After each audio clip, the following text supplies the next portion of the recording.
Bayangkan skenario ini. Kalian duduk di panggung megah, disorot lampu sorot berwarna-warni, disaksikan oleh jutaan pasang mata di seluruh dunia. Di tangan kalian ada piala dunia berlapis emas. Dan di rekening bank kalian ada transferan bonus senilai miliaran rupiah. Ketika kalian melihat pro player sukses seperti Faker atau para juara MPL di Indonesia, kalian mungkin berpikir kalau dunia e-sports adalah ladang emas yang instan. Main game seharian, terkenal, dan langsung kaya raya. Tapi sebenarnya, realita yang terjadi justru 180 derajat berkebalikan dan sangat mengejutkan. Tahukah kalian kalau di balik gemerlap lampu panggung itu ada jurang ketimpangan ekonomi yang sangat mengerikan? Berdasarkan data survei global terhadap atlet e-sports, faktanya 67,7% pemain e-sports sama sekali tidak menghasilkan pendapatan dari karir mereka. Iya, kalian tidak salah dengar, 0 rupiah. Di video ini, aku akan membongkar sisi gelap industri ini yang jarang dibahas di media sosial. Untuk memahami seberapa timpangnya industri ini, kita harus melihat data distribusinya secara objektif. Industri ini tidak berbentuk kotak yang merata, melainkan piramida yang sangat lancip di atas. Aku akan membaginya ke dalam 3 kasta ekonomi utama berdasarkan statistik real.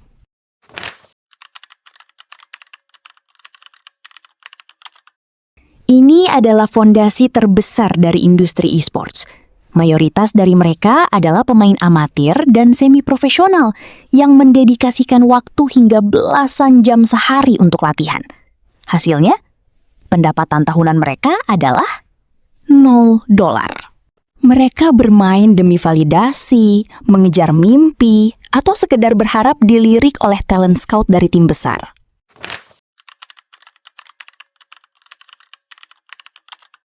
Kelompok ini berhasil mendapatkan sedikit uang dari turnamen lokal atau gaji tim kecil.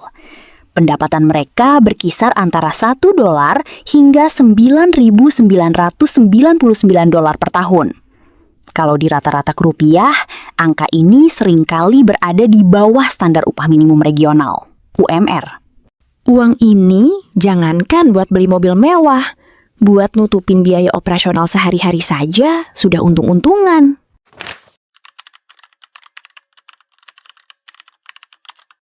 Inilah tier pro player kasta tertinggi yang sering kalian lihat di media sosial. Hanya ada sekitar 7,6% pemain yang mampu menembus pendapatan di atas $50.000 per tahun, bahkan hingga miliaran rupiah. Mereka adalah wajah industri yang mendapatkan kontrak eksklusif, sponsor kakap, dan hak siar streaming. Masalah utamanya adalah ilusi optik. Industri ini mengeksploitasi kisah sukses yang 7,6% ini untuk menarik jutaan anak muda masuk ke dalam ekosistem. Kalian kira kalau kalian latihan keras, kalian otomatis bakal jadi bagian dari elit itu. Padahal, secara statistik, peluang kalian buat zonk alias tanpa penghasilan jauh lebih besar. Ini adalah lingkaran setan yang menjebak ekspektasi generasi muda. Banyak orang mengira menjadi pemain e-sports amatir itu murah. Tinggal modal handphone dan kuota internet. Tapi, kalau kalian ingin meniti karir profesional, tantangan ekonomi terbesar yang akan menghantam kalian adalah kemandirian finansial dan biaya operasional. Berdasarkan riset, variabel biaya terbesar yang seringkali harus ditanggung mandiri oleh pemain non-elit meliputi living expenses, biaya hidup, makan, tempat tinggal, dan gizi harian selama masa penggodokan skill. Travel expenses, biaya perjalanan, ongkos transportasi dan akomodasi untuk mendatangi turnamen offline di berbagai daerah atau luar negeri demi menyambung hidup. Job outside esports. Faktanya, karena pendapatan dari game tidak menentu, banyak pemain terpaksa mengambil pekerjaan sampingan di luar e-sports demi menyambung hidup.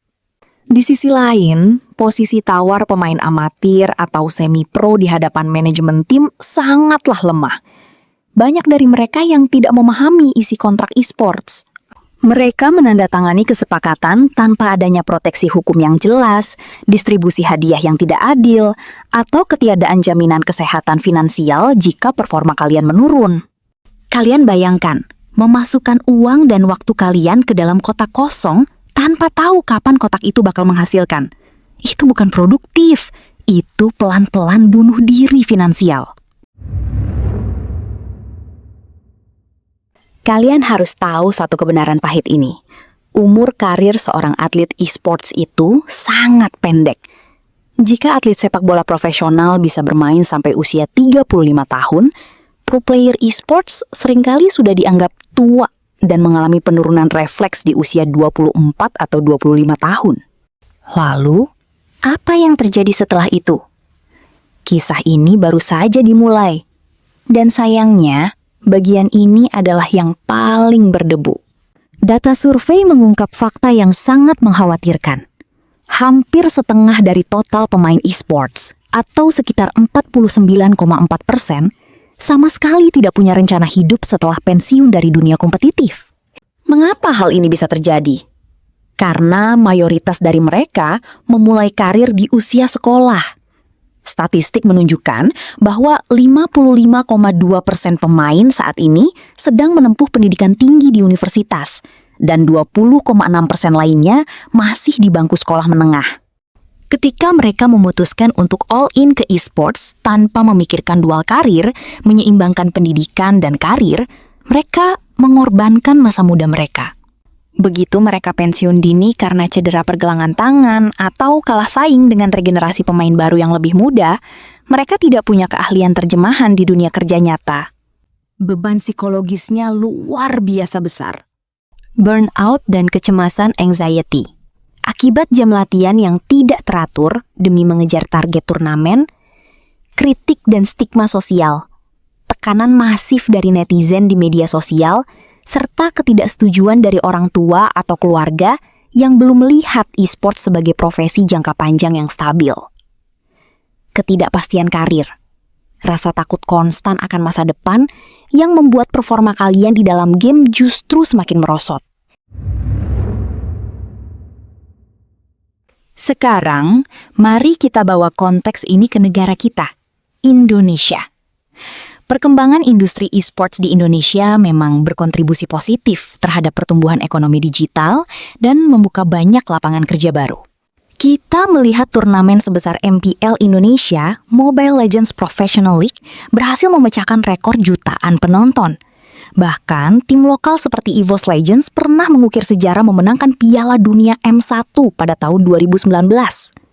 Tapi, kalian tahu nggak berapa biaya untuk bisa eksis di liga kasta tertinggi seperti itu? Ekosistem yang dibangun oleh pengembang seperti Muntun menggunakan sistem franchise league. Untuk memasukkan satu tim ke dalam slot MPL, manajemen tim harus membayar franchise fee yang nilainya mencapai belasan hingga puluhan miliar rupiah. Uang ekosistem ini berputar di level korporasi raksasa, seperti Gurita yang mencengkeram hak siar dan sponsor besar. Di level tim, operasionalnya pun sangat kompleks. Keberhasilan sebuah tim bukan cuma urusan 5 pemain di panggung, melainkan ada peran 3 jabatan penting di belakang layar. Coach atau pelatih bertugas memberikan perintah taktis, menyusun strategi spesifik menghadapi tiap lawan, dan menjaga kedisiplinan latihan. Analis membedah data gameplay pemain, membaca kelemahan musuh, dan memperluas hero pool pemain. Manajer mengurus logistik, kesejahteraan pemain, jadwal turnamen, dan memastikan kestabilan operasional harian timnya. Artinya apa? E-sports di level elit adalah industri padat modal. Jika manajemen tim tidak memiliki aliran dana yang kuat dari investor, mereka akan tumbang dengan cepat akibat beban biaya operasional yang sangat tinggi. Oke, kedengarannya memang mengerikan. Lalu jika ingin masuk ke industri ini, gimana caranya? Yang harus kita lakukan adalah mengubah cara pandang kita dari cara lama ke cara baru. Cara lama: bermain game belasan jam tanpa strategi, menomorduakan pendidikan, dan berharap keajaiban kalau suatu hari nanti bakal direkrut tim besar secara instan. Mengandalkan satu-satunya sumber pendapatan dari hadiah turnamen yang distribusinya sangat tidak merata. Cara baru, The Smart Director Way. Jika kalian benar-benar ingin terjun ke industri ini, lakukan dengan pendekatan yang jauh lebih taktis dan realistis. 1. Kuasai dasar dan fokus role. 2. Targetkan rank tertinggi. 3. Bangun personal branding. 4. Pahami industri secara holistik. Kesimpulannya, e-sports adalah industri masa depan yang menjanjikan. Tetapi ia tidak ramah bagi mereka yang masuk dengan modal nekat tanpa strategi. Jangan biarkan ilusi kekayaan dari segelintir pemain elit membutakan mata kalian dari realitas statistik bahwa sebagian besar pemain berjuang tanpa penghasilan. Jadilah pemain yang cerdas. Miliki rencana cadangan dan kelola finansial serta waktu kalian dengan bijak. Bagaimana dengan kalian sendiri? Apakah kalian memiliki impian untuk menjadi pro player? Atau kalian justru melihat industri ini sudah terlalu jenuh? Sebelum menyudahi episode kali ini, jangan lupa untuk subscribe channel Naluri Hidup. Karena di episode selanjutnya, kita akan membahas, benarkah popularitas Piala Dunia sepak bola mulai redup dan tergantikan oleh e-sport yang memiliki banyak atensi dari kalangan Gen Z dan Gen Alpha? Kalian juga bisa share channel Naluri Hidup ke teman-teman kalian untuk mendapat insight baru tentang bisnis, industri, keuangan, finansial, dan kekayaan. Di episode berikutnya, kita juga akan membahas topik yang tidak kalah seru, yaitu Roadmap Ekonomi 2026 sampai 2030, era orang kaya baru. Bagaimanapun juga, terima kasih sudah menonton. Tinggalkan pemikiran dan pengalaman kalian di kolom komentar di bawah. Mari kita berdiskusi secara terbuka. Sampai jumpa di video selanjutnya, dan seperti biasa, tetaplah pintar.